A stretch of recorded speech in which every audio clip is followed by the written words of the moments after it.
আসসালামু আলাইকুম ওরহমতুল্লাহ। তোমরা কেমন আছো সবাই? আশা করছি মহান আল্লাহর অশেষ রহমতে বেশ ভালো আছো। আজকের এই আয়োজনটি বিশেষ করে তোমাদের জন্য, তোমরা যারা ডেডিকেটেড চাকরি প্রার্থী, খুবই অল্প সময়ে নিজের প্রস্তুতিকে পূর্ণতা দিতে চাও, তাদের জন্য মূলত এই আয়োজনটা।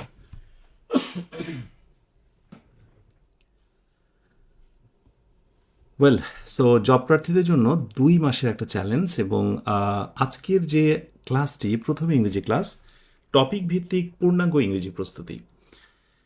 আজকে আমরা প্রথম ক্লাস নিয়ে হাজির হয়েছি, থাকতে হবে একেবারে শেষ পর্যন্ত ইনশাআল্লাহ 24টা ক্লাস নেব। আর সাথে থাকবে পরীক্ষার রুটিন শিডিউলটা অবশ্যই আমাদের ইংলিশ মজা জব পেজে সুন্দর করে জানিয়ে দেব। আর স্ক্রিনে যে বইটা দেখতে পাচ্ছ সেটা ব্যাপারে ছোট্ট করে একটু কথা বলি। সেটা হচ্ছে, এটা এমন একটা বই, আমার ক্লাস বাদ দিয়েই বলি, শুধু এই বইটা দিয়েও, শুধু প্রশ্ন সমাধান করেই তুমি প্রিলিতে অ্যালাউ হতে পারো। সেটা হতে পারে নিবন্ধন, সেটা হতে পারে বিসিএস বা অন্যান্য যে কোনো চাকরি পরীক্ষা। সো অবশ্যই সংগ্রহ করে নিও all in one question bank এই বইটা।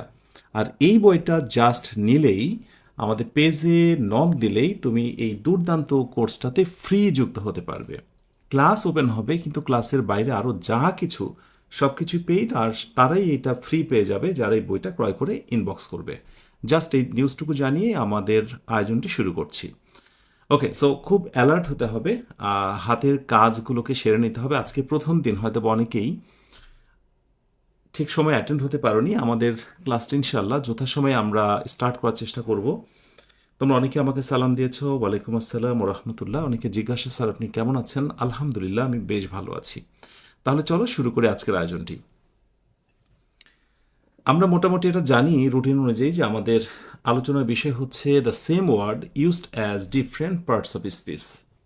এটাকে আমরা অন্য কথায় আমরা অন্য একটা নাম দিতে পারি, সেটি হচ্ছে position of parts of speech, অর্থাৎ পার্টস অফ স্পিচের অবস্থান। এই পার্টস অফ স্পিচের অবস্থান যদি আমরা জেনে যাই, তাহলে অনেক জায়গায় আমরা হেল্প পাবো। পার্টস অফ স্পিচ রিলেটেড যে কোয়েশ্চেন্সগুলো হয়, প্রায় জায়গাতে আমরা ভালো আনসার করতে পারবো। ঠিক আছে? এবং আমি চেষ্টা করব আমার এই পুরো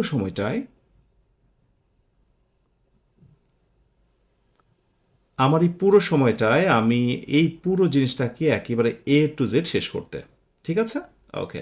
সো কাছের বন্ধুকে, কাছের শুভাকাঙ্ক্ষীকে, তোমার মতো চাকরি প্রার্থীকে, যাকে তুমি চেনো জানো, যে হয়তো বা অর্থের অভাবে দুর্দান্ত একটা প্রস্তুতি নিতে পারছে না, সে যেন যুক্ত হতে পারে আমাদের সাথে। কারণ শুধু তো ইংরেজি নয়, বাংলা, সাধারণ জ্ঞান এবং গণিতের ফুল আয়োজন রয়েছে।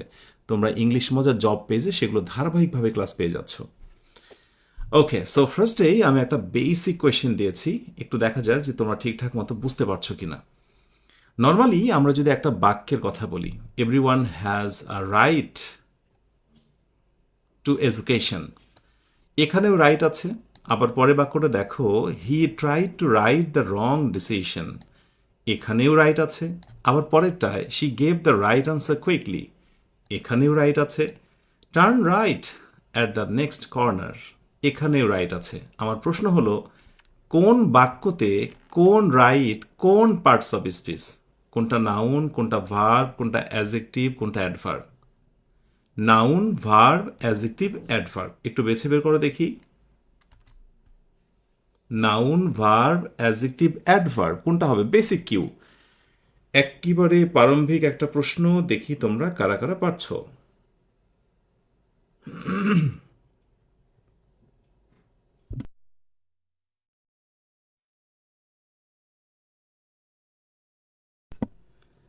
দ্রুত আনসার করো, দ্রুত দ্রুত।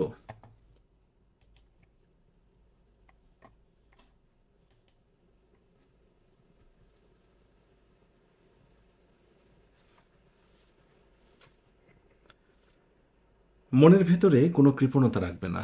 যা কিছু ভালো তোমার নিজের জন্য, তা ছড়িয়ে দেবে সবার মাঝে। খুব কাছের একটা বন্ধুকে তুমি আজকের এই ক্লাসটা গিফট হিসেবে দিতে পারো, তাই না? টাকা থাকলে টাকা দিয়ে একটা গিফট কেনা যেরকম না, অনেক দারুণ সৃজনশীল বিষয় গিফট করা যেতে পারে। এমন একটি সৃজনশীল এবং গুরুত্বপূর্ণ একটি ক্লাস তোমার কাছের বন্ধুকে তুমি শেয়ার করে দাও, মেনশন করে দাও। এটিই তার জন্য তোমার কাছ থেকে পাওয়া এক অনন্য গিফট হবে। মাশাআল্লাহ, অনেকে রেসপন্স করেছো এবং আমি তা লক্ষ্য রাখছি। এখন আমরা একটু সলভ দিই। Every one has a right to education. So এইখানে রাইটটাকে আমরা বলছি, এই বাক্যতে রাইটটাকে আমরা বলছি হচ্ছে নাউন। উত্তরগুলো ফার্স্টে বলে দিই। পরের বাক্যটায় হি ট্রাইড টু রাইট, এই রাইটটাকে বলছি আমরা ভার্ব। তারপরে রিজনটা আমি বলছি যে কেন আসলে হচ্ছে, একটু খেয়াল করবে, তাড়াহুড়ো করবে না। She gave the right answer quickly. পরের বাক্যটায় আমি রাইটটাকে বলছি অ্যাজেক্টিভ। সো আমি একটু রেড করে দিই চোখে পড়ার জন্য। এবং পরের বাক্যটায় আমরা রাইটটাকে বলছি অ্যাডভার্ব। এখন রিজনটা যদিও আমরা একটু পরে দেখব, কিন্তু এখানে ছোট্ট করে একটু জেনে নিই কারণটা কি হলো। Everyone has a right to education, আমি বাংলা দিয়েছি প্রত্যেকে শিক্ষার অধিকার আছে। এখানে রাইট মানে অধিকার, আর্টিকেল পরবর্তী। সো যখনই আর্টিকেল পরবর্তীতে কিছু বসেছে, এটার কথা আমরা বলবো, আর্টিকেলের পরে একটা নাউন বসে, ছোট্ট একটা সূত্র। সো আর্টিকেলের পরে যখন বসেছে শব্দটা কি হয়ে গেছে, নাউন হয়েছে। That's all. He tried to right the wrong answer, সে ভুল সিদ্ধান্তটি ঠিক করার চেষ্টা করেছিল। ট্রাই টু, বেসিকলি এখানে যে সূত্র জানতে হবে, টু এর পর ভার্বের বেস ফর্ম বসে। টু এর পর ভার্বের বেস ফর্ম বসে। সো অবশ্যই রাইট ভার্ব তো বটেই, ভার্বের হচ্ছে base form. Okay, she gave the right answer. এখানে কি হবে, এখানে দারুণ একটা রুল রয়েছে, সেটা হচ্ছে আর্টিকেল, মাঝখানে অ্যাডজেক্টিভ, আর পরে হচ্ছে নাউন। অর্থাৎ আর্টিকেল আর নাউন এর মাঝখানে যে বসতে চায় সে হচ্ছে অ্যাডজেক্টিভ। তাহলে এই হচ্ছে দেখো আর্টিকেল, আমরা সবাই জানি। আনসার এই হচ্ছে নাউন, নাউনের মাঝখানে যে শব্দটি রয়েছে সেটি হচ্ছে adjective. Okay, and turn right, ডানে ঘোরো, অ্যাট দ্য নেক্সট কর্নার, পরবর্তী মোড়ে ডান দিকে ঘোরো। সো টার্ন রাইট, ডান দিকে। আমরা ভার্ব পরবর্তী, বিশেষ করে ইনট্রানজিটিভ ভার্ব পরবর্তীটা বলছি আমি, ইনট্রানজিটিভ ভার্বের পরে যেটা বসে সেটি হচ্ছে অ্যাডভার্ব। কোনো দিক, কোনো স্থান, এগুলো বোঝালে সেটা অ্যাডভার্ব হয়। সো টার্ন হচ্ছে ইনট্রানজিটিভ ভার্ব, তারপরে বসেছে, সো এটার নাম হচ্ছে অ্যাডভার্ব। যারা এই যে বুঝে শুনে রাইট উত্তর দিয়েছো, তোমাদের প্রত্যেককে অভিনন্দন। আর একটু কমেন্টে জানাও তো চারটি হয়েছে তোমাদের কাদের কাদের, দ্রুত। মাশাআল্লাহ, ইটস রিয়েলি অ্যামেজিং। আচ্ছা, ওকে ওকে ওকে। সো আমরা এবার বিস্তারিত আলোচনা আসি। সো এখান থেকে মোটামুটি একটা ধারণা পেয়েছি আমরা যে এটাই হলো the same word, the same word অর্থাৎ একই শব্দ used as different parts of speech. অর্থাৎ কখনো হয়েছে নাউন, কখনো হয়েছে ভার্ব, কখনো হয়েছে অ্যাডজেক্টিভ, কখনো হয়েছে অ্যাডভার্ব। মৌলিক বিষয় হলো এই চারটাতেই সাধারণত আমরা দেখতে পাই।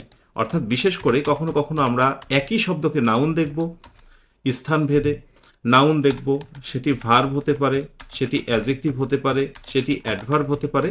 আর এর সাথে, বিশেষ করে এর সাথে নাউন, ভার্ব, অ্যাডজেক্টিভ, অ্যাডভার্ব, কোনো কোনো সময় আমরা একটু প্রেপোজিশন পাবো এবং কনজাংশন পাবো। বিশেষ করে আমাদের আজকের আলোচনায় আমরা এগুলোকে সুন্দর করে দেখার চেষ্টা করব। জাস্ট একটু নজর রেখো, কেমন? আমাদের মূল ফোকাস থাকবে এই কয়টাই, এর বাইরে কিছু নয়। ব্যাস, এই কয়টা হচ্ছে আমাদের মূল ফোকাস। ওকে, সো আমরা সামনে এগোতে পারি। ক্লাসে শতভাগ মনোযোগ রাখতে হবে শুরু থেকে শেষ পর্যন্ত, বিকজ ইংলিশ মজার আয়োজন মানেই শিক্ষার্থীদের পালস বুঝে আলোচনা করা। সো তোমাকে থাকতে হবে এবং শেষ পর্যন্ত অনুভব করতে হবে যে সত্যি আমরা তোমার পালস বুঝি কিনা। সাথে এটাও বলি, তোমার লক্ষ্য যদি হয় চাকুরি পাওয়া, আর সেই চাকুরি পাওয়ার জন্য যতটুকু দরকার ততটুকু নেওয়া, তাহলে এই ক্লাসটি তোমার জন্য। কারণ গবেষণা লেভেলের জায়গা থেকে যদি এই আলোচনাটা করতে যাই, অনেক ঘন্টার আলোচনা, বাট উইদিন 1 আওয়ার আমি ততটুকুই তোমাদের দেব যতটুকু লাগবে ইনশাআল্লাহ। ওকে, আর যারা বইটি ক্রয় করার পর আমাদের পেইড গ্রুপে ভর্তি হয়ে যাবে, তারা সেখানে ক্লাসের স্লাইড, নোটস, এভরিথিং সব কিছু পাবে। কেমন? আচ্ছা, আমরা একটু মূল আলোচনায় প্রবেশ করি। তাহলে আমরা পজিশন অফ পার্টস অফ স্পিচে প্রথমত নাউন নিয়ে কথা বলবো। ওই যে বললাম noun, verb, adjective, adverb, preposition, conjunction, ওগুলোর এখন স্টেপ বাই স্টেপ জায়গাগুলো দেখবো আমরা কোথায় কোথায় তারা বসে। আর তার সাথে আলোচনাটা শেষ হলেই আমরা ইনস্ট্যান্ট একটা টেস্ট নেব। মানে আলোচনায় তোমরা যদি মনোযোগ রাখো শুরু থেকে, দেখবে দারুণভাবে আনসার করতে পারছো। তার মানে আজকেই ক্লাস, আজকেই নিজেকে যাচাই করার ব্যাপার। এবং শুধু তাই নয়, এই টপিকটার উপরে বিগত বছরে নিবন্ধনের প্রাইমারি অথবা 10 থেকে 20তম গ্রেড ইত্যাদি এইগুলোতে এই টপিক থেকে কী ধরনের প্রশ্নগুলো এসেছে তার কোয়েশ্চেন ব্যাংক আমি সেটাও তোমাদের দেখাবো। ওকে, সো থাকতে হবে শেষ পর্যন্ত। আচ্ছা, প্রথম কথা হলো একটা বাক্যের নাউন কোথায় কোথায় বসে। আমি যদি ছোট্ট করে বলি এক নজরে, তাহলে এই 4টা জায়গায় নাউনের অবস্থান আমি একটা স্লাইডে রেখেছি, তাহলে চাইলে তোমরা অনেক সময় স্ক্রিনশট দিয়ে নিতে পারো।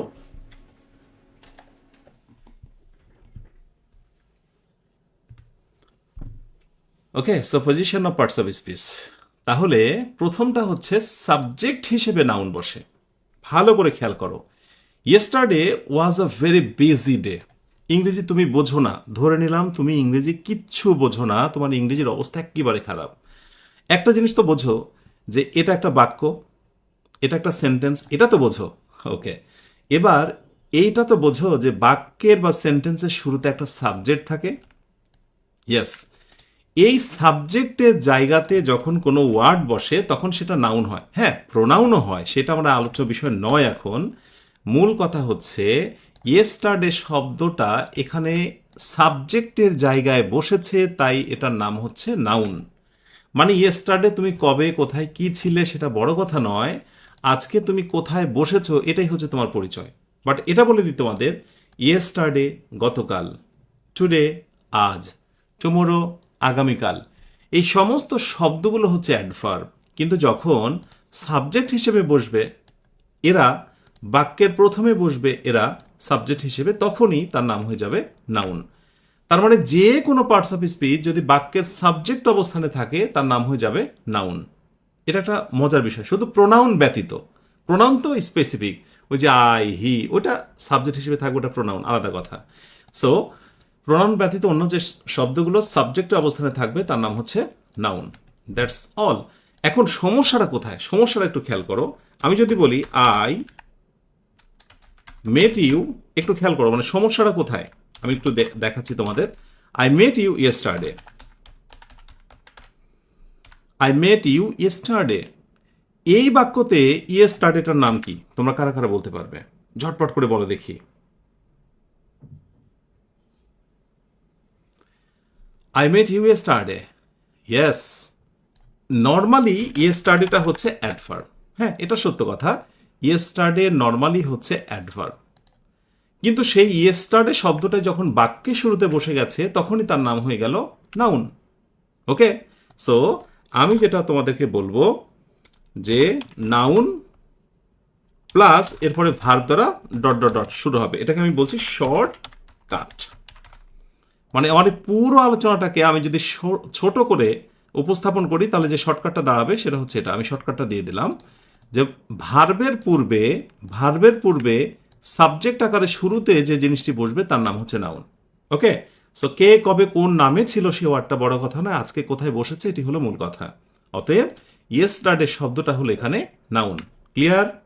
ব্যাস, এবারে দেখব অবজেক্টের জায়গাতেও নাউন বসবে। হি লস্ট অল, প্রশ্ন হচ্ছে অলটার নাম কি? ভার্বের পরে যেহেতু বসেছে অল, এই অলটার নাম হচ্ছে নাউন। ভুলে যেও না, আমাদের আলোচনার বিষয় হচ্ছে এই মুহূর্তে, এই স্লাইডের মূল বিষয় হচ্ছে একটি বাক্যে নাউন কোথায় কোথায় বসে। প্রথমটা দেখলাম বাক্যের সাবজেক্ট অবস্থানে, আর এইবার দেখছি বাক্যের অবজেক্ট অবস্থানে। তাহলে শর্টকাটটা আমরা একটা দিয়ে দিই, সেটা হচ্ছে ডট ডট ডট, মানে কিছু একটা থাকবে।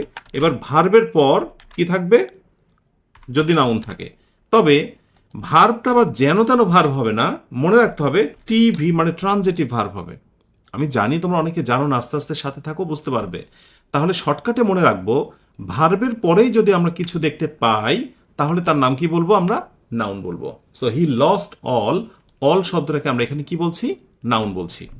ওকে, 3 নম্বরে আসো, প্রেপোজিশনের অবজেক্ট হিসেবে নাউন বসে। তাহলে শর্টকাট যদি আমরা করি, এত কথায় না যে ফার্স্টেই যদি আমি তোমাদেরকে একটা ছোট্ট শর্টকাট দিই এবং বলি এত কোনো কথা নেই, যদি তোমরা কোথাও প্রেপোজিশন দেখতে পাও, এই প্রেপোজিশনের পরেই যে শব্দটা থাকে সেটি নাউন হয়। নাউন ইকুইভ্যালেন্ট অথবা নাউনের মতো, সেটি হতে পারে জেরান্ড বা অন্য কিছু, বাট প্রেপোজিশনের পরে অবজেক্ট হিসেবে যেটা বসে সেটাই নাউন। দেখো খেয়াল করে, we are waiting for tomorrow. পরীক্ষায় প্রশ্ন হবে টুমোরোকে আমরা কি বলতে পারি। এই টুমোরোর নিচে আন্ডারলাইন থাকবে, এটা আন্ডারলাইনটা করে দিই। সো টুমোরোর নিচে আন্ডারলাইন করে বলবে টুমোরোটাকে আমরা কি বলতে পারি। যেহেতু প্রেপোজিশনের পরে বসেছে, অতএব টুমোরো শব্দটির নাম অবশ্যই 100% নাউন। ওকে, দারুণ ব্যাপার কিন্তু। আবার পরেরটা আসি, ডিটারমিনারের পরে নাউন বসে। এখন আমি ডিটারমিনারের কথা বাদ দিলাম, তোমাদের জন্য সহজ করে দিই। স্বাভাবিকভাবেই তোমরা আর্টিকেল তো সবাই চেনো, AND, সবাই তো চেনো শর্টকাটটা দিয়ে। এটা শর্টকাট দিলে তোমাদের পড়তে সুবিধা হবে, তোমরা এটাই পছন্দও করো। অনেকে বলো যে স্যার শর্টকাট আকার একটু দেবেন। আর্টিকেলের সাথে পজেসিভ চেনো কিনা, হিজ, হার, মাই, দেয়ার। আমি বিশেষ করে এই দুইটা মনে রাখতে বলবো তোমাদের, কারণ বিগত বছরগুলোতে এই দুইটা থেকে বেশি বেশি প্রশ্ন আসে। সো আর্টিকেল বা পজেসিভের ঠিক পরেই যেটা বসে সেটা নাম হচ্ছে নাউন। এইবার দেখো, I want the next of this book. আমি এই বইয়ের পরের অংশটি চাই। এইবার দেখো, নেক্সটের নিচে আন্ডারলাইন করে পরীক্ষায় বলবে আচ্ছা বলো তো এই নেক্সটের নাম কি, এটা কি নাউন, এটা ভার্ব, এটা অ্যাডজেক্টিভ, এটা অ্যাডভার্ব। তখন তুমি বলবে আর্টিকেল, এই তো আমার আর্টিকেল, তারপরেই আছে নেক্সট, অতএব তার নাম হচ্ছে নাউন। ব্যাস, আমাদের আলোচনা বিষয় ছিল একটি বাক্যে নাউন কোথায় কোথায় বসে। আমরা শর্টকাটে কি দেখলাম, শর্টকাট একটু দেখো, এখানে লিখি noun as subject, noun as object. হ্যাঁ, এটা লিখলে ভালো বুঝতে পারবে। তাহলে আমরা যদি পুরো আলোচনাটাকে আমরা একটু শর্টকাট আকারে উপস্থাপন করি, তাহলে এক নজরে পুরো জিনিসটা তোমার মাথায় গেঁথে যাবে। আর এরপর যা থাকবে সেটি হচ্ছে শুধু প্র্যাকটিস। দেখো,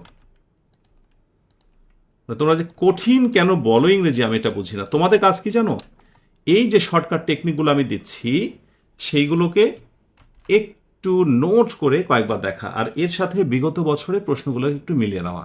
ব্যাস, এই অবস্থানে যেটাই বসবে তার নাম নাউন হয়ে যাবে। তার নাম কি হবে, নাউন হয়ে যাবে। এটা কি মনে থাকবে? ইয়েস, আশা করি মনে থাকবে। তাহলে আমি তোমাদেরকে একটা ছোট্ট টেস্ট দিই, দেখি কে কেমন পারছো। টেস্ট, বি কেয়ারফুল, খেয়াল করতে হবে, ক্লাসে শতভাগ মনোযোগ রাখো। ওকে, সো আমি যদি বলি গো ইজ এ, গোটাকে আমরা কি বলতে পারি? আমি অপশন কি অ্যাড করলাম, এটি নাউন নাকি এটা হচ্ছে ভার্ব? দ্রুত আনসার দাও।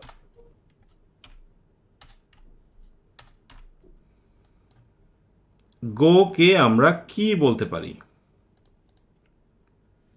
আচ্ছা, এইটার ব্ল্যাক করি আর ওটার এর দ্রুত দ্রুত আনসার করতে হবে। Go is noun or verb? Yes, yes, এটা প্রত্যেকে আমরা জানি। গো মানে হচ্ছে যাওয়া, অতএব এটি হচ্ছে ভার্ব।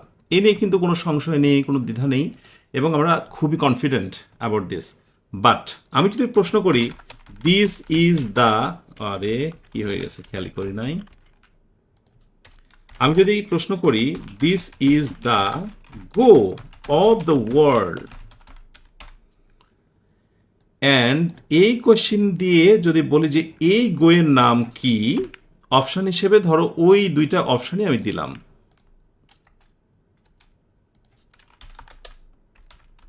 মনে রেখো, জব পরীক্ষা, বিশেষ করে তোমাদের নিবন্ধন পরীক্ষায় এর থেকে বেশি কোনো প্রশ্ন কঠিন আসবে না। বলো দেখি, this is the go of the world, এই গোটাকে তুমি কি বলবে? মাশাআল্লাহ, ভেরি গুড। কেন হয়েছে সেটা ধরতে পেরেছো। আমি যদি বলি কোন শর্টকাট অনুযায়ী এইটাকে তোমরা নাউন বলেছো, ভেরি গুড, যারা বলতে পেরেছো অভিনন্দন, নাউন। বাট আমার প্রশ্ন হচ্ছে এটা যে নাউন হলো কিভাবে হলো? This is the go of the world, এটাই জগতের রীতি, এটাই জগতের নিয়ম। একটু বলো দেখি, বলো দ্রুত। হ্যাঁ, এই শর্টকাটটা অনুযায়ী তুমি খেয়াল করো, একটু মেলাও তো। ইজ ইকুয়াল টু, দেখো তো আমি আমি মেলাইতে পারি কিনা দেখো। এই হচ্ছে দা, এই হচ্ছে আর্টিকেল দা, তাই না? তারপরেই যে শব্দটি বসেছে সেটা কি হবে? নাউন হবে। এই কারণেই গো শব্দটা ভার্ব হতে পারে, এটাই সত্য। একসময় ভার্ব ছিল, তুমি ভার্বই বলেছ, বাট স্থান ভেদে বাক্যে জায়গার মানে যে জায়গাটায় বসেছে সেইটাই বেসিকলি একটু অন্য জায়গা, যেটা নাউনের জায়গা। Thank you so much. হ্যাঁ, এই যে হাসান বিশ্বাস, আর্টিকেলের পরে নাউন। হ্যাঁ, thank you so much. Okay, so আশা করি আমরা নাউনের চ্যাপ্টার থেকে বিদায় নিতে পারি। এরপরে অনেক টেস্ট, অনেক কিছু আছে, শুধু একটু মনে রেখো এটা, এই শর্টকাটটাই আমাদের মূল পাথেয়। হ্যাঁ, আচ্ছা, এরপরে আমরা দেখব একটা বাক্যে অ্যাজেক্টিভ কোথায় বসে, ভার্ব কোথায় বসে। আমি যদিও একটা স্লাইডে রেখেছি, আমি একটু কাজ করি, দুইটা স্লাইড একটু ভাগ করে দিই, হ্যাঁ, একটু ফাঁকা ফাঁকা করি, তোমাদের বুঝতে সুবিধা হবে। ওকে, ডান। আচ্ছা, অ্যাজেক্টিভ একটা বাক্যে কোথায় বসে? নাউন বা প্রোনাউনের পোস্ট মডিফায়ার হিসেবে অ্যাজেক্টিভ বসে। এত কথা না বলে আমি যদি শর্টকাটটা এরকম করে দিই, শর্টকাট শর্টকাট সেটা হচ্ছে একটা নাউন থাকবে, এবং নাউন পরবর্তী হচ্ছে কি থাকবে? একটা নাউন পরবর্তী একটা ওয়ার্ড থাকবে, সরি, সাবজেক্ট থাকবে, এবং সাবজেক্ট পরবর্তী একটা ওয়ার্ড থাকবে, সাবজেক্ট পরবর্তী একটা ওয়ার্ড থাকবে যার নাম হচ্ছে অ্যাজেক্টিভ। আমি যদি আরো শর্টকাটে বলি তাহলে হচ্ছে বি ভার্ব এরপর অ্যাজেক্টিভ হবে, বি ভার্ব অথবা লিঙ্কিং ভার্ব, কিছু কিছু লিঙ্কিং ভার্ব, বি ভার্ব অথবা লিঙ্কিং ভার্বের পরে কি হবে? অ্যাজেক্টিভ হবে। তো আমি নিবন্ধন পরীক্ষার প্রশ্নগুলো বিশ্লেষণ করে বারবার দেখেছি যে ওই বি ভার্বগুলো আসে, লিঙ্কিং ভার্ব ওগুলো থেকে অত আসে না। তাহলে এই শর্টকাট তোমরা মনে রেখো, আর দেখো শর্টকাট অনুযায়ী একটু মেলাই, ভুলে যেও না। এর আগের স্লাইডে আমাদের উদ্দেশ্য ছিল নাউনের পজিশন দেখা, কোথায় কোথায় নাউন বসে। এবার আমরা জানার চেষ্টা করছি কোথায় কোথায় অ্যাজেক্টিভ বসে। ঠিক আছে? সো নাউন বা প্রোনাউনের post modifier, the shop is near our house. দেখো, দ্য শপ, এই হচ্ছে আমার সাবজেক্ট, এরপর একটা বি ভার্ব আছে, অ্যাম ইজ আর ওয়াজ আর বি ভার্ব, তোমরা তো এটা প্রত্যেকেই জানো, অ্যাম ইজ আর ওয়াজ আর বি ভার্ব। বি ভার্বের পরে যে শব্দটি বসেছে তার নাম হলো অ্যাজেক্টিভ। সো পরীক্ষা যদি এভাবে আন্ডারলাইন করে প্রশ্ন করে যে আন্ডারলাইন করা এই শব্দটি কি নাউন, ভার্ব, অ্যাডজেক্টিভ নাকি অ্যাডভার্ব, একেবারে চোখ খোলা রেখে বলবে যেহেতু বি ভার্ব আছে, না জানলে লিখে দেবো দু একটা আমি, এম ইজ আর, এরপরে হচ্ছে ওয়াজ, এরপরে ওয়ার, এরপরে সাধারণত কি বসে? অ্যাডজেক্টিভ বসে। এটা একটা গুরুত্বপূর্ণ নোট, এটা একটা গুরুত্বপূর্ণ নোট যে বি ভার্ব হচ্ছে অ্যামিজার, ওয়াজ, ওয়ার, আরও আছে, এই কয়টা সাধারণত ব্যবহার হয়। পরের শব্দটি হলো অ্যাডজেক্টিভ। ডান। ওকে, এবার দুই নম্বরটা দেখো, নাউনের পূর্বে প্রি মডিফায়ার হিসেবে অ্যাডজেক্টিভ বসে। আসলে আমাদের সমস্যা কোথায় জানো? আচ্ছা, একজন বলছো যে এটা কি নোট করতে হবে? হ্যাঁ, তোমরা যদি পেইড ব্যাচে ভর্তি হয়ে যাও নোট করতে হবে না, সেখানে সুন্দরভাবে থাকবে, তোমরা ওখান থেকে কপি করে নিতে পারবে। কিন্তু পেইড ব্যাচে ভর্তি না হলে একটু কষ্ট করে নোট করে নাও। এনিওয়ে, যেটি বলছিলাম যে আমাদের সমস্যা হলো যে অনেক সময় আমরা একটা বই কিনি এবং সেই বইয়ে বাংলা দিয়ে সব কিছু বোঝানো থাকে কিন্তু বুঝতে পারি না। এর পেছনে কারণ হলো এটাই যে বাংলার আমার বাংলা বুঝতে হয়। নাউনের পূর্বে প্রি মডিফায়ার হিসেবে অ্যাডজেক্টিভ বসে। বিগিনার লেভেলের জন্য এটা সত্যি অনেক কঠিন। আমি সহজ করে দিই, সহজ করে, সেটা হলো আমরা এই সূত্রতে আসবো, ডিটারমিনার মাঝে অ্যাডজেক্টিভ এবং তারপরে হচ্ছে নাউন। আচ্ছা, ডিটারমিনার নামটা তোমরা কারা কারা শুনেছো একটু বলো তো? হ্যাঁ, ওই যে আর্টিকেল এবং পজেসিভ বললাম না, বিশেষ করে আর্টিকেল এবং পজেসিভ, আরও অনেক আছে কিন্তু সাধারণত আমি এই দুইটা আসতে দেখি, আর্টিকেল, পজেসিভ, এর সঙ্গে ডেমনস্ট্রেটিভ প্রোনাউন, আরও আরও অনেক কিছু রয়েছে। সো শর্টকাট, ডিটারমিনার, আর্টিকেল বা পজেসিভ যদি তুমি থাকে, এই আর্টিকেল চেনো না, এখানে এমন কেউ আছো নাকি? একটু বলো তো। সেই তো ক্লাস 6 থেকে শুরু হয়েছে আর্টিকেল চেনা। ইয়েস। সো আর্টিকেল প্রত্যেকেই চেনো, এর পর পরের শব্দটি হচ্ছে অ্যাডজেক্টিভ, এবং সব শেষে আরেকটা কি পাবে? নাউন পাবে। এই যে নাউন, চয়েস। সো নাউন এবং ডিটারমিনার, এই যে দেখো ডিটারমিনার এবং নাউন এর মাঝখানে যে শব্দটি আছে সেটির নাম হলো অ্যাডজেক্টিভ। That's all. সাথে একটা গুরুত্বপূর্ণ পয়েন্টস তোমাদের আমি নোট করতে বলবো, নোট করতে হবে না, যারা ভর্তি আছো তারা তো সেখানে পাবেই। আর ভর্তি বলতে কি মানে ভর্তি বলা ঠিক হবে না, জাস্ট একটা বই নিলেই তোমরা অটোমেটিক্যালি আমাদের ইনবক্সে যোগাযোগ করলেই তোমরা গ্রুপে যুক্ত হয়ে যেতে পারবে পেইড ব্যাচে। জাস্ট একটা বই, এবং এমন একটা বই এটা নেবার পর বুঝতে পারবে যে প্রশ্ন সমাধানে কিভাবে প্রিলিতে কমন পাওয়া যায়। তো ওই বইটা নিয়ে নাও, গ্রুপে যুক্ত হও, তাহলে অনেক কিছু নোট করা বা সাজানো গোছানো যে জিনিসটা পুরো এই 2 মাসের জার্নিতে সব কিছু পেয়ে যাবে ইনশাআল্লাহ। ওকে, সো বি ভার্বের এই জায়গায় একটা গুরুত্বপূর্ণ নোট দেবো। সেই নোটটা হলো, এই নোটটা তোমরা একটু মনে রাখবে। নোটটা হলো, যখনই তোমরা কোথাও এইটা দেখতে পাবে,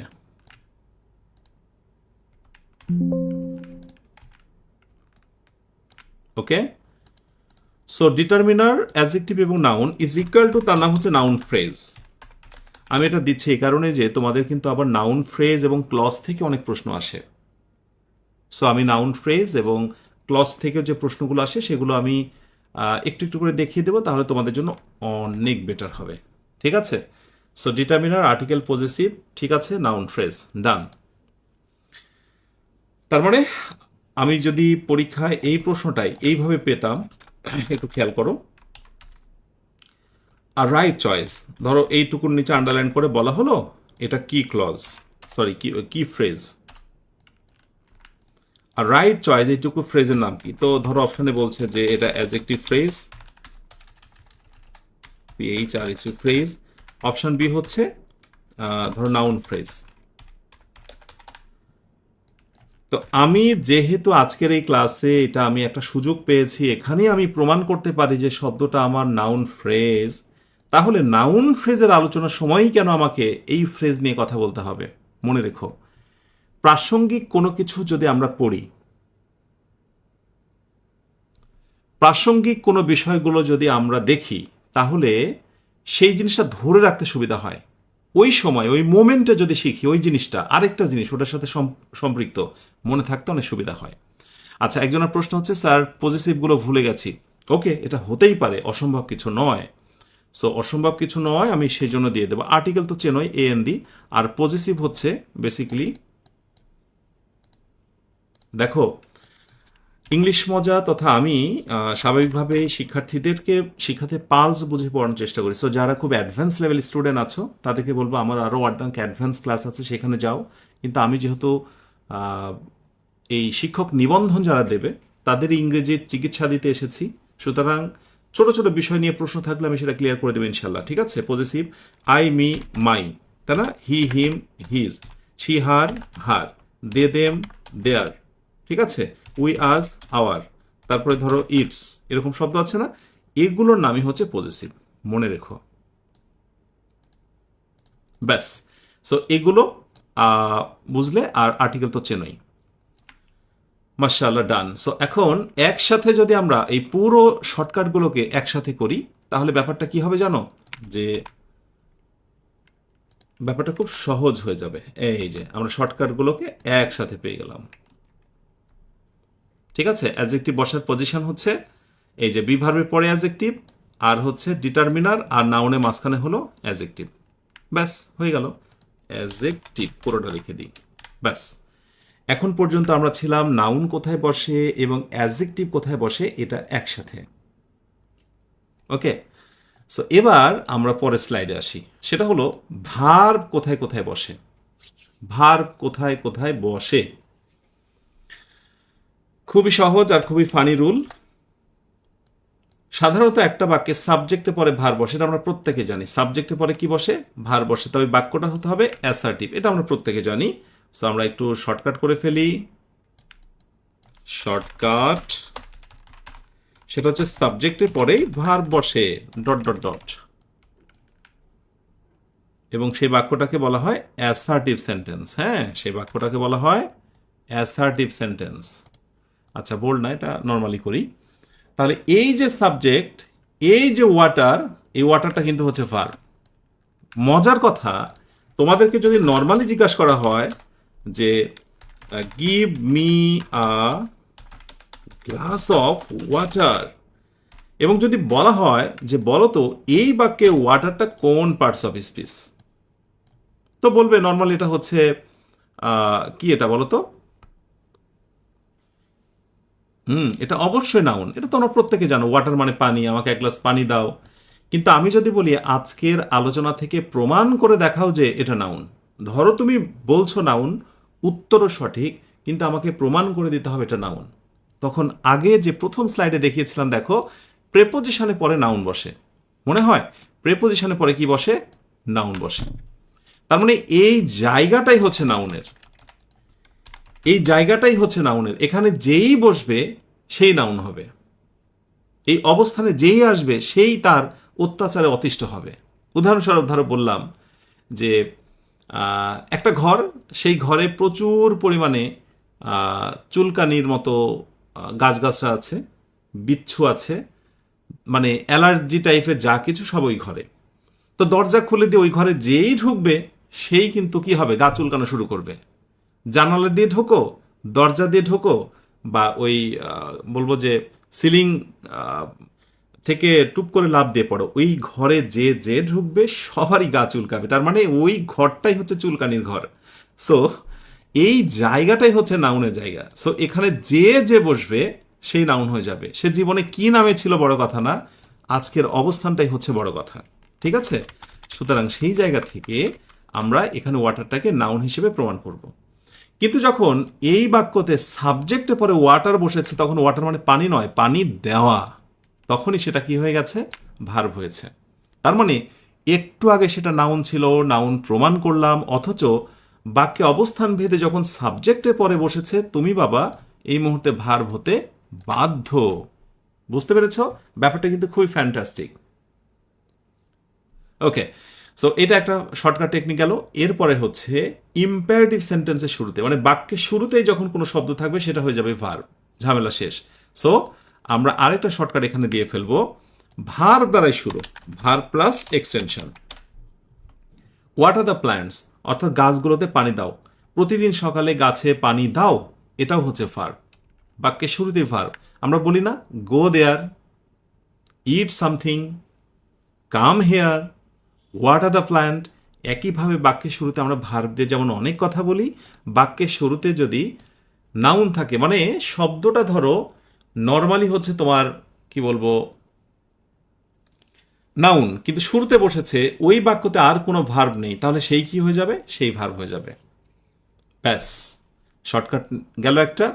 এবার নেক্সট এবং গুরুত্বপূর্ণ শর্টকাট হচ্ছে ইম্পারেটিভ সেন্টেন্সে লেটাস থাকলে লেটাসের পরে কি বসে, ভার্ব বসে। যেমন দেখো, লেটাস ওয়াটার দ্য গার্ডেন, ওয়াটারের নিচে আন্ডারলাইন করে পরীক্ষায় প্রশ্ন করা হবে ওয়াটারকে আমরা কি বলতে পারি। খুবই সহজ। শর্টকাটটা কি হবে, শর্টকাটটা হচ্ছে যখনই কোথাও লেটাস বা লেটস থাকবে, এর পরবর্তীতে অবশ্যই ভার্ব বসবে, আর এটাই হচ্ছে নিয়ম। ব্যাস, তাহলে এতক্ষণ কথা বলে আমরা 3টা শর্টকাট পেয়েছি। তোমাদের কাজ কি জানো, তোমরা চাইলে এই ছোট ছোট নোটগুলো, শর্টকাট টেকনিকগুলো রিডিং টেবিলের সামনে একটু ঝুলিয়ে রাখবে। ইংরেজি তো মানে তোমার কাছে সহজ হবেই, নিবন্ধন পরীক্ষায় তো ইনশাআল্লাহ কমন পাবেই, বরং পুরো এই জার্নিতে ইংরেজি তোমার কাছে একটা মজার সাবজেক্ট হবে। যদিও নিবন্ধনের জন্য যতটুকু দরকার আমি ততটুকু দিচ্ছি, কারণ ইংরেজি তো শেষ নেই, কারণ তুমি আগে চাকুরিটা পাও, মহান আল্লাহ তোমাদেরকে হালাল রিজেকের একটা ব্যবস্থা করে দিক, আগে একটু স্থির হও। ইংরেজি শেখারও সময় আছে, কোনো সমস্যা নেই, অনেক বয়সে শেখা যায়, ইচ্ছা থাকলে শেখা যায়। তো সেই ইচ্ছা থাকলে যে শেখা যায়, এবং অনেক বয়স্ক মানুষেরও যে ইচ্ছা জাগতে পারে শেখার, সেটা নিয়ে একটা গল্প আছে আমার, আজকে শেয়ার করব না, অন্য কোনো দিন বলবো ইনশাআল্লাহ। আচ্ছা, এখানে প্লাস হয়ে গেছে, ভার প্লাস হবে। ওকে, তাহলে এখন পর্যন্ত আমরা নাউন শেষ করলাম, অ্যাডজেক্টিভ শেষ করলাম এবং ভার্ব শেষ করলাম। এরপরে গুরুত্বপূর্ণ আরেকটা আছে যেটা বেশি আসতে দেখা যায়, সেটি হচ্ছে অ্যাডভার্ব। সেটি হচ্ছে অ্যাডভার্ব। অ্যাডভার্বে আমরা 3টা পজিশন পাবো।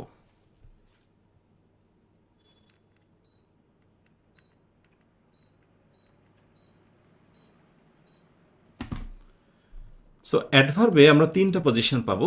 প্রথমটা হচ্ছে ইন্ট্রানজিটিভ ভার্বের পরে অ্যাডভার্ব বসে। দেখো, আমি সাথে এটাও তোমাদের বলি যে তোমরা যারা এই মুহূর্তে আমার ক্লাসটি করছো, আহ, অনেক কিছু তোমার মাথায় নাও ঢুকতে পারে। আমি জানি সেটা। কিন্তু রিকোয়েস্ট থাকবে, যে জায়গাটায় বুঝতে পারছো না সেই জায়গাটা একটু নোট করে রাখো, যে এই জায়গাটা বুঝতে পারলাম না, এখানে এখানে বা এত মিনিটে আমি বুঝতে পারলাম না। ক্লাসটি শেষ হলে আবার যখন তোমরা ক্লাসটার রেকর্ড দেখবে, পুনরায় যখন দেখবে, বা আমার যে প্লেলিস্ট করা থাকবে ইউটিউবে সেখান থেকে যখন দেখবে, দেখবে যে জিনিসটা তুমি প্রথমে বুঝতে পারোনি সেটা আবার পরে কোনো তুমি বুঝতে পারছো। রিজন আছে, এর পেছনে একটা কারণ কি জানো? শেখা জিনিসটা একটার সাথে আরেকটা একটা সম্পর্ক আছে। একটু সবর করলেই কিছুক্ষণ পরে আমি এমন একটা কথা বলবো যেইটা বুঝতে পারার ফলে আগে যে বোঝনি জিনিসটা সেটা তোমার কাছে ক্লিয়ার হয়ে যাবে। বাট এর জন্য ধৈর্য তো ধরতে হবে, তাই না? কিন্তু অনেকেই তোমরা একটা কাজ করো, বুঝতে পারলাম না, কঠিন লাগছে, স্ক্রলিং করে অন্য কোথাও। নো, এভাবে আর কতদিন? এবার হোক আমাদের চাকুরি পাবার ইংরেজি শেখার শেষ একটা চেষ্টা, ইনশাআল্লাহ। বলো সবাই। ওকে, সো অ্যাডভার্বের কথায় আসি এবার। ইন্ট্রানজিটিভ ভার্বের পরে অ্যাডভার্ব বসে। They came all on a sudden. তারা হঠাৎ করেই চলে এলো। তারা হঠাৎ করে চলে এলো। প্রশ্ন থাকবে অলটাকে কি বলতে পারি? প্রথম বিষয় হলো যে ইন্ট্রানজিটিভ ভার্বটার পরেই অ্যাডভার্ব বসে। এখানে একটা ছোট্টখাটো আমরা শর্টকাট টেকনিকটা দিয়ে দিই ফার্স্টে। শর্টকাট, পরে সবগুলো শর্টকাটকে একসাথে করবো। শর্টকাটটা হচ্ছে ইন্ট্রানজিটিভ ভার্ব, এর পরে বসবে হচ্ছে অ্যাডভার্ব।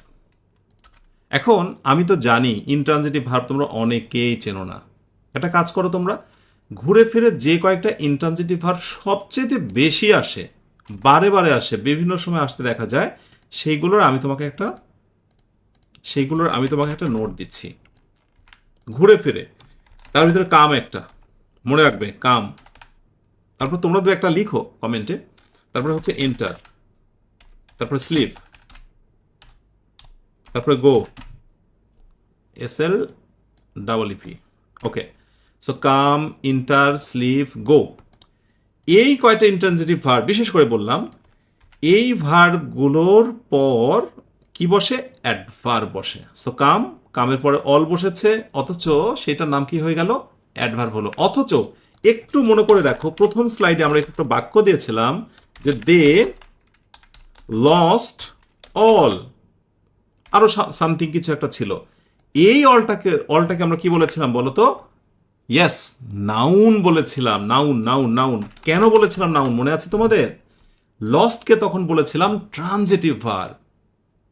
আর এখানে ইনট্রানজিটিভ ভার্বের পরে যেহেতু বসেছে, তাই এটার নাম হলো অ্যাডভার্ব। সুতরাং কিছু কিছু ক্ষেত্রে ট্রানজিটিভ এবং ইনট্রানজিটিভ চেনাটা গুরুত্বপূর্ণ। তো আমি তোমাদেরকে বলবো এই কয়টা ভার্ব একটু ভালো করে চিনে রাখো। কাম, ইন্টার, স্লিপ, গো। এই যে আমি যে কটা দিয়েছি, এ কটা দিয়েছো, কাম, ইন্টার, স্লিপ, গো। আরেকটা কেউ কেউ দিয়েছো ডান্স। হ্যাঁ, এটাও দেখা যায়, ডান্স। আমি একটু লিখলাম, ডান্স। ওকে, আচ্ছা। সো এইটা হচ্ছে ব্যাপার। এবারে আসো পরেরটা, অ্যাডজেক্টিভের মডিফায়ার হিসেবে অ্যাডভার্ব বসে। অ্যাডজেক্টিভের মডিফায়ার হিসেবে সহজ কথায় অ্যাডজেক্টিভের আগে,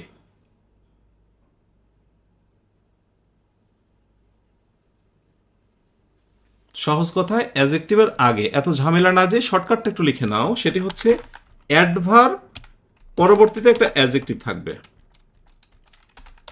এরকম অনেক বাক্য তোমরা দেখেছো, যেমন ভেরি গুড, অ্যাডজেক্টিভ। যেমন আমরা বলি না ভেরি গুড, হ্যাঁ, ভেরি গুড, ওইটা। So she is only a little tired today. সে আজ একটু ক্লান্ত। এই যে টায়ার্ড আছে, লিটিল টায়ার্ড আছে, এই অ্যাডজেক্টিভের পূর্বে অনলি কি বসেছে? অ্যাডভার্ব হিসেবে বসেছে। She is only a little tired today. Yes. So এটা একটা গেল। অ্যান্ড নেক্সট হচ্ছে কিছু প্রেপোজিশন বাক্যে শেষে নাউন ছাড়া বসলে। হ্যাঁ, এইটা একটা নিয়ম। সাধারণত কিছু প্রেপোজিশন যখন বাক্যে শেষে বসে একা একা, তখন সাধারণত সেগুলো অ্যাডভার্ব হয়। এই একটা নিয়ম তোমরা রাখতে পারো। ব্যতিক্রম আছে, তো ব্যতিক্রম অত দেবে না, সেটা আমি বলবো। ডট ডট ডট প্রেপোজিশন দিয়ে বাক্য শেষ হবে। প্রেপোজিশন দিয়ে কি হবে? বাক্য শেষ হবে, ফুল স্টপ হয়ে যাবে। এই প্রেপোজিশন দিয়ে বাক্য শেষ হলে সেটা অ্যাডভার্ব হয়। দু একটা ব্যতিক্রম আছে, সেটার কথা না বলি, সাধারণত তোমাদের ক্ষেত্রে এটাই আসবে। সো প্রেপোজিশন অ্যাডভার্ব হয়ে যায় বাক্যের শেষে, যখন ফুল স্টপ দিয়ে কথাটা শেষ হয়ে যায়। প্রেপোজিশন সেটি অ্যাডভার্বে রূপান্তর হলো যখন বাক্যের শেষে কি থাকলো? ফুল স্টপ থাকলো। ক্লিয়ার? আশা করি বুঝতে পেরেছ। সুন্দর। কিন্তু সাধারণত কি প্রশ্নবোধক যে বাক্যগুলো হয়, সাধারণত ফুল স্টপ না হয়ে যেগুলো প্রশ্নবোধক বাক্য হয়, প্রশ্নবোধক যে বাক্যগুলো আছে ব্যতিক্রম, আমি একটু বলছি, একটু নোট করে নাও। যেমন ধরো এরকম একটি আমি কোশ্চেন বললাম যে হচ্ছে what are you THANK thinking about. প্রশ্নবোধক এরকম অনেক বাক্য তোমরা পাবে। WHAT what are you thinking THINK, হ্যাঁ, থিঙ্কিং অ্যাবাউট। অথবা ধরো আমি বললাম যে হু আর গোয়িং উইথ, তুমি কার সাথে যাচ্ছ বললাম, তাই না? হু আর ইউ গোয়িং উইথ।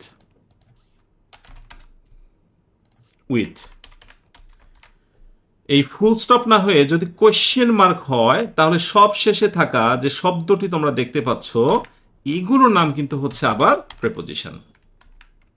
এক অদ্ভুত ব্যাপার কিন্তু ব্যাপারটা, এগুলোর নাম হচ্ছে কিন্তু আবার প্রেপোজিশন। তাহলে মোটামুটি তোমরা এই সূত্রটা মনে রাখতে পারো যে ফুল স্টপ থাকলে সেই প্রেপোজিশনটাকে আমরা অ্যাডভার্ব বলছি, আর যখন কোয়েশ্চেন মার্ক থাকছে তখন সেটা প্রেপোজিশন। এখন এটা বোঝাতে গেলে অনেক সময় লাগবে। হ্যাঁ, আমি বলতে what are you thinking about this, আসলে এখানে একটা অবজেক্ট লুকানো আছে, ঠিক আছে? সো এরকম কিছু ব্যাপার স্যাপার থাকে, এগুলো বোঝাতে গেলে সময় লাগবে। শর্টকাট এটাই মনে রাখবে, question mark and full stop is the very important fact. বাক্যের শেষে প্রেপোজিশন কখন নাউন হয়, কখন হয় প্রেপোজিশন আর কখন হয় অ্যাডভার্ব, এটি জানার জন্য। এনিওয়ে, সো সিন্সটাকে আমরা বলেছিলাম অ্যাডভার্ব। তাহলে এখন পর্যন্ত অ্যাডভার্বের শর্টকাট কয়টি পেলাম? 1, 2 এবং হচ্ছে 3। ব্যাস, ঠিক নিচে লিখে দিব,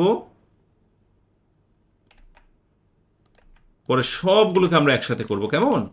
আচ্ছা, তাহলে নাউন শেষ হলো, ভার্ব শেষ হলো, অ্যাডজেক্টিভ শেষ হলো এবং অ্যাডভার্ব শেষ হলো। মৌলিক এই 4টা শেষ হলো। এবং আমি যদি মনে করি আজকের এই ক্লাসটার এরপরে আর আমি নেব না, এটুকু শেষ, দ্যাটস অল, ব্যাপারটা শেষ। কিন্তু তারপরেও আমি একটু দেখিয়ে দিই, কোনো কোনো সময় প্রেপোজিশন আসে, সেটা একটু দেখিয়ে দিই। প্রেপোজিশন মানে পূর্বের শব্দের সাথে পরের শব্দের একটা সম্পর্ক স্থাপন, এর মাঝখানে প্রেপোজিশন, এটা আমরা মোটামুটি জানি। প্রেপোজিশনের পরে অবশ্যই একটা কি থাকবে? নাউন অথবা প্রোনাউন থাকবে। তো এই শর্টকাটটা আমি দিতে চাই।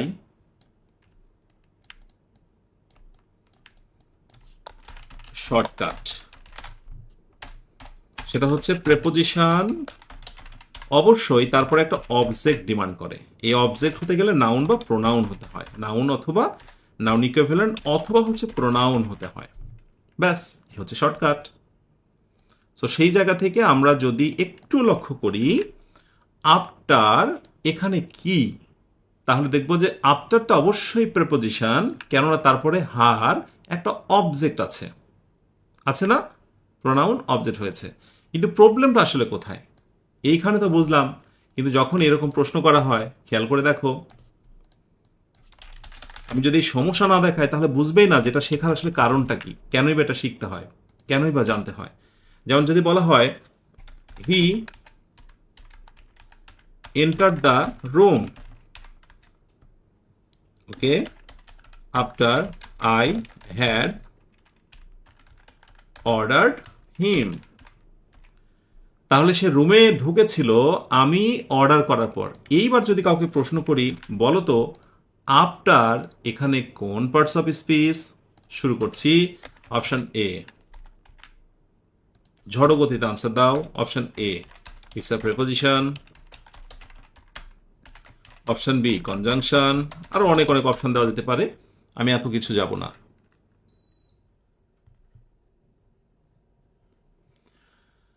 ওকে, সো একজনের কমেন্টের প্রাপ্তি স্বীকার করছি, আকমল হুসাইন। প্রতিটি সেন্টেন্সের বাংলা থাকা অনেক সুন্দর আয়োজন। ডেফিনেটলি আমার এই পুরো আয়োজনে সবসময় বাংলা থাকবে, বাংলা বিশ্লেষণে বোঝানোর চেষ্টা করব। সাথে এটিও বলছি, একজন নিবন্ধন পরীক্ষার্থীর জন্য দশম থেকে 20তম গ্রেডের শিক্ষার্থীর জন্য যতটুকু লাগবে তার বাইরে কিচ্ছু দেব না। আর এটা কমপ্লিট করলে ওর জীবনে আর ইংরেজির মানে ইংরেজি নিয়ে চাকরি পরীক্ষা যা যা লাগবে কিছুই বাদ বাদ থাকবে না ইনশাআল্লাহ। Well, so he enter the room after. Yes, এইখানে আফটারটাকে কিন্তু আমরা প্রেপোজিশন বলতে পারছি না, একটু আগে বলেছিলাম কিন্তু এখানে নয়। এটার নাম হচ্ছে কনজাংশন। মাশাআল্লাহ, যারা বলতে পেরেছে অভিনন্দন। এখন যারা বুঝতে পারোনি, এটা সত্যি ব্যথার কারণ, কিন্তু আমি একটু পরে যদিও দিতাম, কিন্তু এখানে যদি আমি একটা ছোট্ট নোট দিই এবং বলি যে এই কথাটা মনে রেখো সবাই, নোটটা হচ্ছে এটা যে যদি প্রথমে একটা ক্লজ হয়, মানে ক্লজ মানে একটা বাক্য, একটা সেন্টেন্স, যেটা আমি একটু পরে নিয়ে যাব ওখানে, তারপরে যদি কোনো একটা শব্দ থাকে, বিশেষ করে প্রেপোজিশনে থাকে, তারপরে আরেকটা ক্লজ। ক্লজ মানে হচ্ছে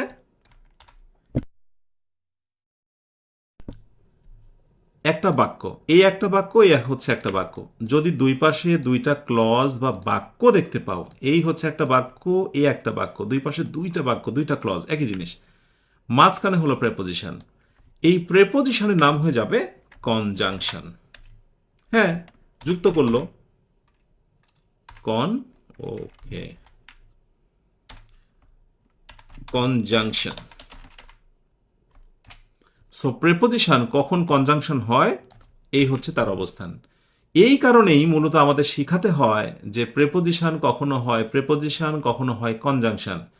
ওই জিনিসটা আবার ফিরে আসে, the same word used as different parts of speech.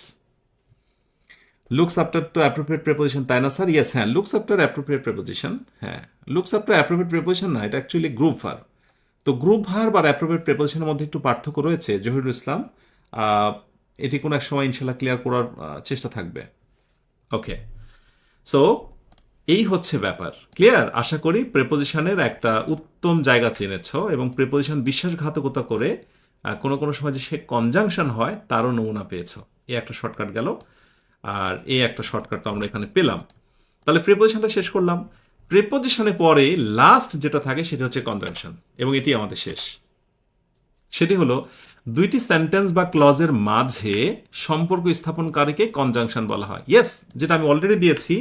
আমি ওই শর্টকাটটাই জাস্ট কি করব, এইখানে আমি লিখে দেব। এই যে আমি ওখানে কপি করে নিয়ে আসছিলাম, শর্টকাট। হতাশ হবে না, আমি বুঝতে পারছি না, আমার মাথার উপর দিয়ে যাচ্ছে, খুব কঠিন লাগছে, এটা খুব স্বাভাবিক। কারণ তোমরা এমন অনেকেই আছো, অন্য কোনো ডিপার্টমেন্ট থেকে এসেছো, যেখানে ইংরেজি অনেক দিন পড়োনি, কিন্তু নিবন্ধন পরীক্ষা দিতে যে দেখছো যে এখানে তোমার ইংরেজি লাগবে, তো যখন শুরু করেছো তোমাকে সাহস দেখানো কোনো মানুষ নেই, এবং যেখানেই গিয়েছো তারা এত অ্যাডভান্স লেভেল থেকে শুরু করে, এত জটিল করে সব কিছু বলে যে না তুই পারবি না, তোর দ্বারা সম্ভব নয়, অথবা এত মোটা মোটা বই তোমাকে পড়তে বলে, তুমি এটা হাতে নিয়েই ভয় পাও। এটা খুব স্বাভাবিক। আমি যদি তোমার অবস্থানে থাকতাম, আচ্ছা সেটার কথা বাদ দিই, আমি ইংরেজির মানুষ, ইংরেজি ভালো পারি, আমাকে কেউ যদি গণিত একটা কিছু শেখায়, আমার কাছে কঠিন লাগবে। আমাকে গণিতের একটা বই দিলে কঠিন লাগবে। একইভাবে ফিজিক্স, কেমিস্ট্রি আমার কাছে তো একেবারে এক বিশাল পৃথিবী। কিন্তু বলো তো, কোনো শিক্ষক যদি দায়িত্ব নিয়ে বলেন যে তুমি আসলে ইংরেজি কী জন্য শিখতে চাও, তো আমি তখন বলবো যে চাকুরির জন্য। আচ্ছা, তাহলে তোমার চাকুরির জন্য যতটুকু লাগবে আমি ততটুকুই শেখাবো। তুমি কি চাকুরির প্রস্তুতি নিচ্ছ? তুমি কি বিসিএস নিচ্ছ? তুমি কি এনটিআরসি এর কোনো পরীক্ষা? তুমি কি দশম থেকে 20তম গ্রেডের কোনো পরীক্ষা? তো যখন তুমি বলবে যে না আমি আসলে নিবন্ধনের পরীক্ষাটাই দেব, তখন একজন বিশেষজ্ঞ বলবেন আচ্ছা তাহলে জব প্রস্তুতির ইংরেজি বেশ বড়, তোমার নিবন্ধনের সিলেবাসটা অনেক ছোট। এই ছোট জিনিসটাই যদি তোমাকে সুন্দর করে বুঝিয়ে দেওয়া হয়, তুমি দেখবে মোটা বই কত চিকন হয়ে গেছে। একজন শিক্ষক যদি দায়িত্ব নিয়ে অভিভাবকের মতো করে তার সন্তানকে যেভাবে শেখান, সেই জায়গাটা থেকে কল্পনা করেন, বিশ্বাস করো তোমরা, তোমরা কখনো হতাশ হবে না। আমরা যদি অহংকার মুক্ত হয়ে, শিক্ষকরা যদি অহংকার মুক্ত হয়ে কোনো কিছু শেখান, এবং নিজে ওই জায়গায় অবস্থা নিয়ে যদি ফিল করে যে আমি হলে কি করতাম, বিশ্বাস করো ইংরেজি না কোনো সাবজেক্টই শিক্ষার্থীর কাছে আতঙ্কের বিষয় হতো না। দোয়া করি তোমাদের আমার সাথে লেগে থাকো, আমি যেন তোমাদের পালস বুঝে তোমরা যেটা চাও সেইটা যেন আমি তোমাদের দিতে পারি, কেমন? ওকে, সো আমরা মোটামুটি এটা বুঝেছি যে ফার্স্টে একটা ক্লজ থাকবে শর্টকাট, এই একটা ক্লজ মানে একটা বাক্য, হি ফিনিশড হিজ ডিনার, এই হচ্ছে আরেকটা ক্লজ বা বাক্য। মাঝখানে যখন কোনো প্রেপোজিশন থাকে তখন সেটি কনজাংশন হয়ে যায়, সাধারণত এটি। তাহলে আমি যদি এইটা শেখানোর পর তোমাদেরকে বলি হি order the parcel but she denied,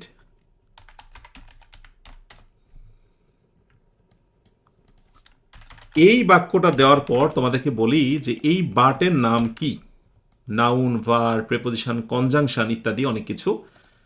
বন্দুকের গুলি মারলেও তোমার কিন্তু আনসার ভুল করা উচিত হবে না। He order the parcel but she denied, সে একটা অর্ডার মানে পার্সেল অর্ডার করেছিল কিন্তু সে ডিনাই করেছিল। এই পাশে একটা বাক্য, ওই পাশে একটা বাক্য, মাঝখানে যে শব্দটি আছে সেটা প্রেপোজিশন না হোক, অন্য কোনো শব্দও থাকতে পারে, অ্যান্ড, বাট, অর, ইয়েট, যা খুশি তাই, হোয়াট এভার, সেইটার নাম হয়ে যাবে কনজাংশন। এবং এটি হচ্ছে আমার আত্মবিশ্বাস। ইয়েস, এই কিছু কিছু কনজাংশন আবার বাক্যের শুরুতেও বসতেই পারে। এই যে as you said I called him yesterday, বাক্যের শুরুতে বসে। অ্যাজ, দো, টিল, আনটিল, দো, অল দো, এরকম অনেক শব্দ আছে না, অনেক শব্দ, এইগুলোকে বলি আমরা হচ্ছে কনজাংশন। এই কনজাংশন বাক্য যদি বাক্যের শুরুতে বসে তারপরে বসে কমা, আর যদি এরা মাঝখানে বসে তাহলে শুধু ওলট পালট হয়ে যায়, বাক্য দুটো আগে পড়ে কিন্তু কোনো কমা ব্যবহার করতে হয় না। দ্যাটস অল, এর বাইরে কিছু না। এখন সমস্যাটা কোথায়? সমস্যাটা হচ্ছে এই আলোচনা যখন শেখো তখন পরীক্ষায় কি আসে দেখো। আসলে আমি তো বলি যে একজন পরীক্ষার্থীর কপাল বড়ই পোড়া। কিভাবে? ক্লাসে স্যার শেখাচ্ছেন রাহুল আর রাতুল দুই ভাই, রাহুল আর রাতুল দুই ভাই ক্লাসে শেখানো হচ্ছে, কিন্তু পরীক্ষায় এসেছে রাহুল আর রাতুল দুই ভাই হলে তার বাবার নাম কি? ব্যাপারটা খুবই অদ্ভুত। শেখানো হলো ভাই, কিন্তু পরীক্ষাতে ভাইয়ের সম্পর্ক জুড়ে বাপকেও টানা হচ্ছে। আসলে সমস্যাটা হয় এখানে, যখন সারা জীবন তুমি দেখে এসেছো যে সারা জীবন তুমি দেখে এসেছো যে হোয়াট ডু ইউ ওয়ান্ট, এরকম একটা বাক্য। এখন বাক্যটা একটু কনভার্ট হয়েছে, এখানে হোয়াট, বাক্যটা কনভার্ট হয়ে বলছে আই নো, আরে আই নো হোয়াট ইউ সে, তুমি যা বলো তা আমি জানি। এবার হোয়াট এর নিচে আন্ডারলাইন।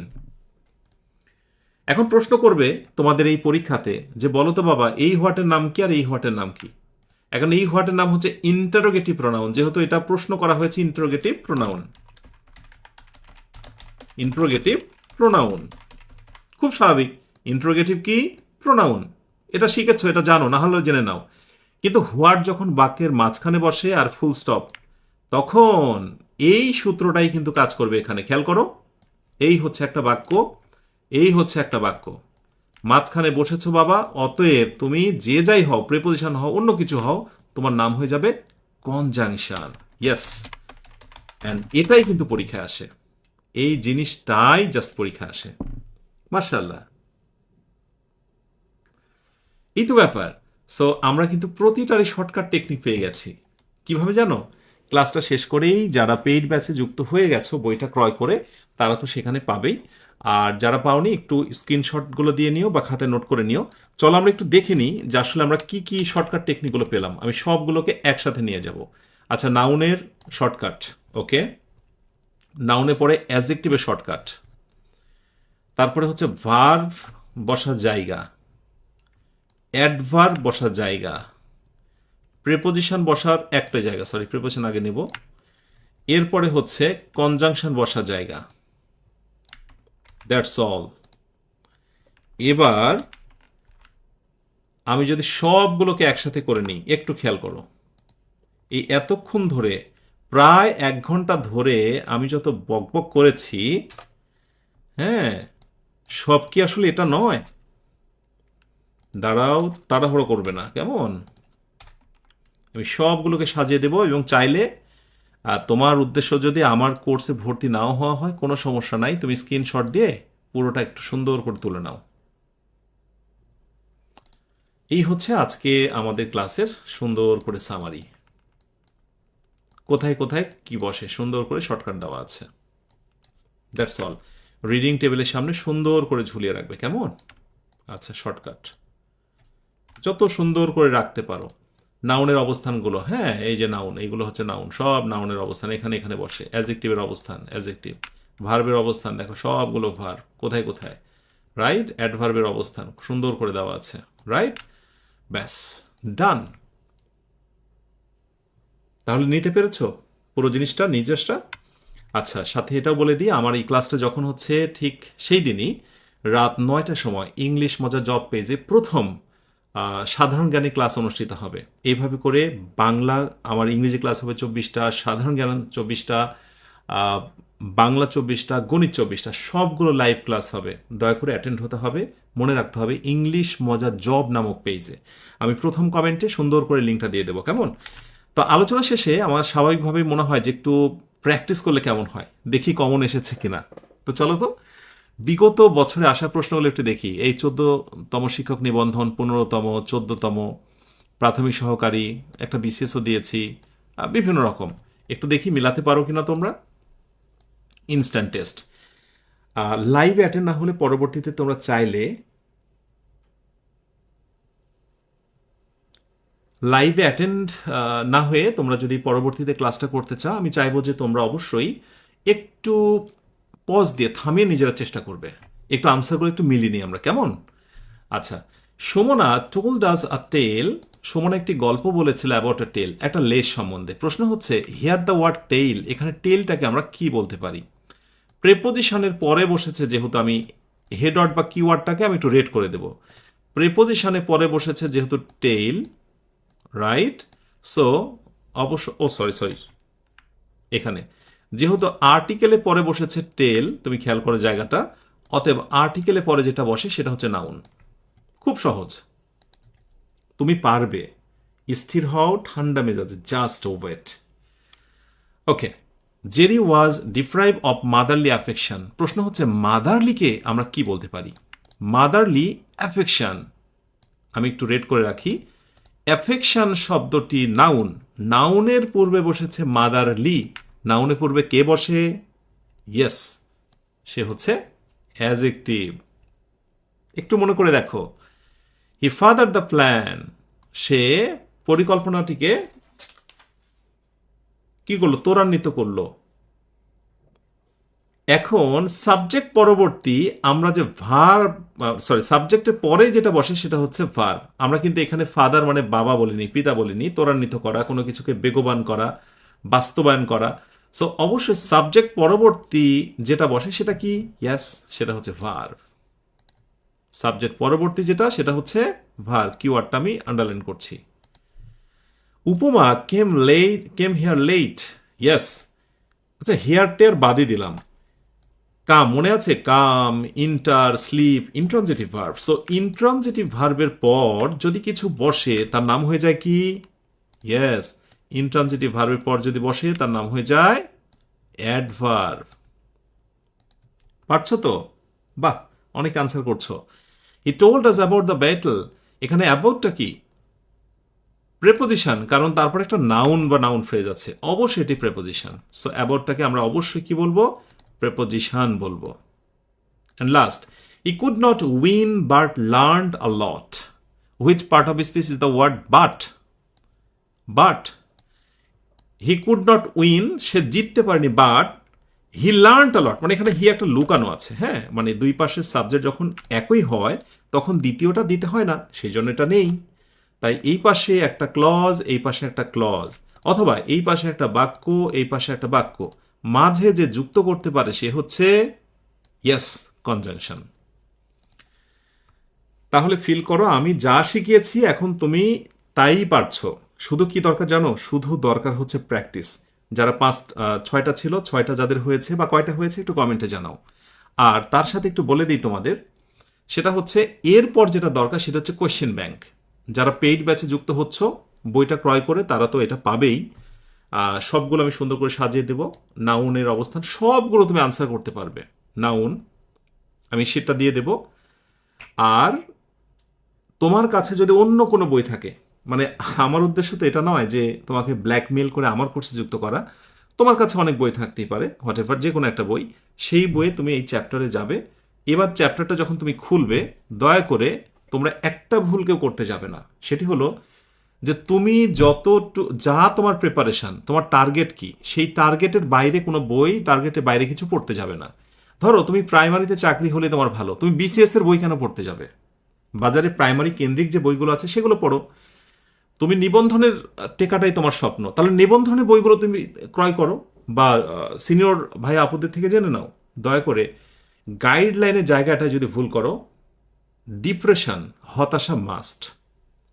সুতরাং সৎ সঙ্গ, সৎ সহবত খুবই গুরুত্বপূর্ণ ব্যাপার। সঙ্গ একজন মানুষকে অনেক দূরে নিয়ে যায়, আবার সঙ্গ অনেক অসাধ্যকে সাধন করার ক্ষেত্রে সাহায্য করে। ব্যাস, এই তো মোটামুটি 61টা প্রশ্ন আছে এই টপিকের ওপরে, এবং আমি বিশ্বাস করি ইনশাআল্লাহ এর বাইরে প্রশ্ন দেওয়ার ক্ষমতা বা সাধ্য এনটিআরসি এর কর্তৃপক্ষের বলি বা অন্যান্য পরীক্ষার কথায় বলি সম্ভব নয়। আলহামদুলিল্লাহ, শেষ করতে চাই আজকের আয়োজনটি। পুরোই আয়োজনটায় কিভাবে যেন আমি কাটিয়ে ফেলেছি প্রায় 1 ঘন্টা 15 মিনিটের মতো, বা তার কাছাকাছি। আমার সেটি মনেই হয়নি। আমার মনে হয়েছিল এই তো শুরু করলাম, এই তো শেষ।